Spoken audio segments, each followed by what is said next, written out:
The morning of July 30th, 2011, began as any other day at the Hyde in Sydney. The high-rise building towering over the city was home to many families and couples, including 30-year-old Lisa Cecilia Harnum and her 37-year-old fiancé Simon Gittany. Their 15th-floor apartment overlooking the city seemed like the perfect place for a young couple planning a wedding. However, behind the facade of prosperity lay a grim reality that few could have guessed. At around 10 a.m., a blood-curdling scream shattered the quiet of the Saturday morning. Residents nearby froze in horror, trying to figure out where the blood-curdling sound was coming from. The scream, full of fear and despair, came from the balcony of the 15th floor where Lisa and Simon lived. Moments later, something terrible happened. The body of a young woman fell from a height, hitting the ground at the foot of the building. Shock and horror overwhelmed the witnesses of this tragedy. Some of them rushed to the scene, hoping that they could do something to help. Others in a panic called an ambulance and the police. Lisa Cecilia Harnum, a beautiful young woman with a bright smile and a kind heart, lay motionless on the pavement. Her life ended in an instant, leaving behind many questions and deep grief. Shortly after the fall, a man ran out of the building. It was Simon Gittany, Lisa's fiancé. His face was distorted with shock and grief. He screamed and cried, trying to get closer to the body of his bride. Witnesses described his state as extremely emotional, which was quite consistent with the reaction of a man who had just lost a loved one. Medics who arrived at the scene could only confirm Lisa's death. The police immediately cordoned off the area and began questioning witnesses. Simon Gittany, still in a state of shock, was taken aside to give a statement. News of the tragedy quickly spread throughout Sydney. Journalists arrived at the scene, trying to get any information about what had happened. Neighbors and acquaintances of the couple were perplexed. How could this happen to a young couple who seemed so happy? However, as the police began to delve deeper into the investigation, a very different picture of Lisa and Simon's relationship began to emerge. What at first glance seemed like an accident, or perhaps an act of desperation, began to take on the sinister features of a deliberate crime. As the investigation progressed, police began to uncover dark details about Lisa Harnum's life. Friends and family, initially reluctant to share information, gradually began to talk about the warning signs they had noticed in the couple's relationship.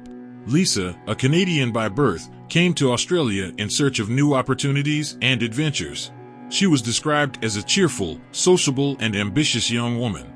Working as a hairdresser, she dreamed of owning her own beauty salon. It was in Sydney that she met Simon Gittany, a successful businessman who charmed her with his confidence and charisma. Their romance developed rapidly. Simon seemed to be the perfect partner, attentive, generous, ready to fulfill Lisa's every desire. However, behind this facade there was a dark side to his personality that gradually began to emerge. Lisa's friends recalled how she began to change after starting a relationship with Simon. The once sociable girl became more withdrawn, often canceling meetings and avoiding long conversations on the phone. They attributed this to falling in love and wanting to spend more time with her fiancé, but the reality was much darker. The police found a sophisticated video surveillance system in the couple's apartment. Cameras were installed not only in the common areas, but also in the bedroom and bathroom. It turned out that Simon was constantly monitoring Lisa's every move, monitoring her movements and communications. Moreover, programs for tracking messages and calls from Lisa's mobile phone were found on Gittany's computer. He knew about her every conversation, every message, every email. Lisa's personal space was completely violated. Her life was under constant surveillance. Lisa's parents, who live in Canada, told investigators about disturbing calls from their daughter. She complained about Simon's excessive jealousy, his outbursts of anger, and attempts to isolate her from her family and friends. However, every time her parents asked her to come home, Lisa refused, saying that she loved Simon and believed that she could help him change. Lisa's colleagues at the beauty salon recalled times when she would come to work with bruises that she tried to hide with makeup. When asked about this, she would always find excuses. She would say that she had hit the door or had a bad fall. Now it became clear that these injuries were the result of physical abuse from Simon. Particularly shocking was the discovery of Lisa's diary, hidden in her work cabinet at the salon. In it, she described in detail her fears and suffering. Lisa wrote about Simon's constant threats, how he manipulated her, threatening to commit suicide if she tried to leave. She felt trapped, not knowing how to escape this toxic relationship. The entries in the diary became increasingly disturbing as the date of the tragedy approached. Lisa wrote about her decision to leave Simon and her plans to return to Canada. She was afraid of his reaction, but she knew she couldn't live like this any longer. The last entry in her diary was made the day before her death. Lisa wrote, "Tomorrow I'm going to tell him I'm leaving. I know he'll be furious, but I can't live like this any longer. I hope I have the strength to do this. I have to be strong for myself." These revelations completely changed the course of the investigation. What initially might have seemed like a tragic accident or suicide now pointed to a deliberate murder. Simon Gittany went from being a grieving fiancé to being the prime suspect. The police began to look more closely at the events of that fateful morning.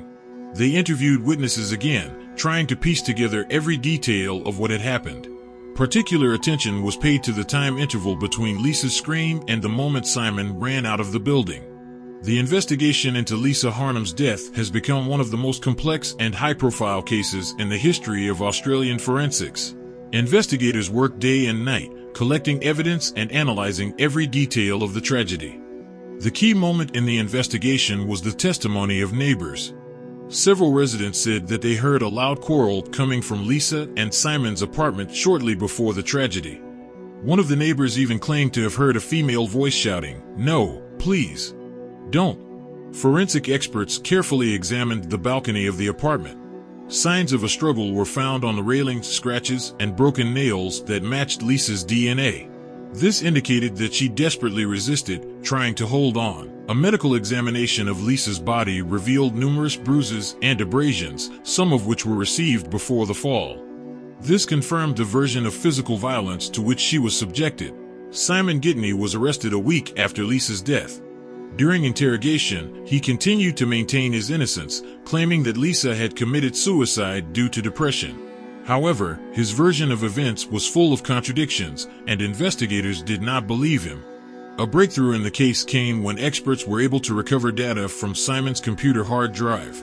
They found deleted files containing surveillance footage from the apartment. One of the recordings, made a few days before the tragedy, showed a violent argument between Lisa and Simon, during which he threatened to physically harm her. Simon Gittany's trial began in September 2013 and lasted more than 2 months. The courtroom was packed. The case attracted huge public and media attention. Prosecutors presented compelling evidence against Gittany. They painted a picture of systematic abuse and control that Lisa had suffered. Testimony from Lisa's friends and family, her diary entries, and forensic evidence all pointed to Simon being an abusive and controlling partner who could not stand the thought of Lisa leaving him. Gittany's lawyers tried to portray him as a loving fiancé who was shocked by his fiancée's suicide. They argued that Lisa suffered from depression and that her death was a tragic but voluntary act. However, this version did not hold up in light of the evidence presented.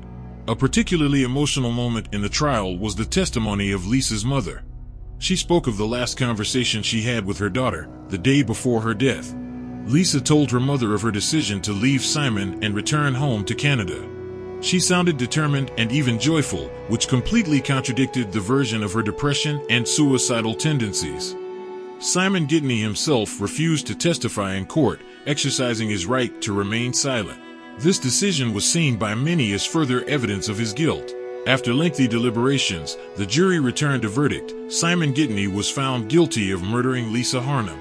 There were sighs of relief and muffled sobs in the courtroom. Justice had finally been served. In February 2014, the judge announced the verdict. Simon Gittany was sentenced to 26 years in prison, of which he must serve at least 18 years without the possibility of parole. The judge described his actions as cruel, selfish, and cowardly. Simon Gittany's sentencing was the culmination of a long and emotionally draining trial for everyone involved. For Lisa Harnum's family and friends, it meant some closure, although the pain of her loss will never completely go away. Lisa's parents, Joanne Harnum and Rob Harnum, who flew in from Canada for the trial, issued a statement after the sentencing.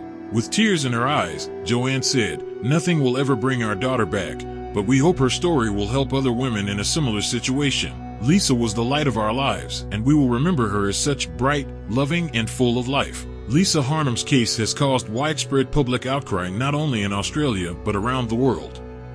It has drawn attention to the issue of domestic violence and controlling behavior in relationships that too often goes unnoticed or ignored by society.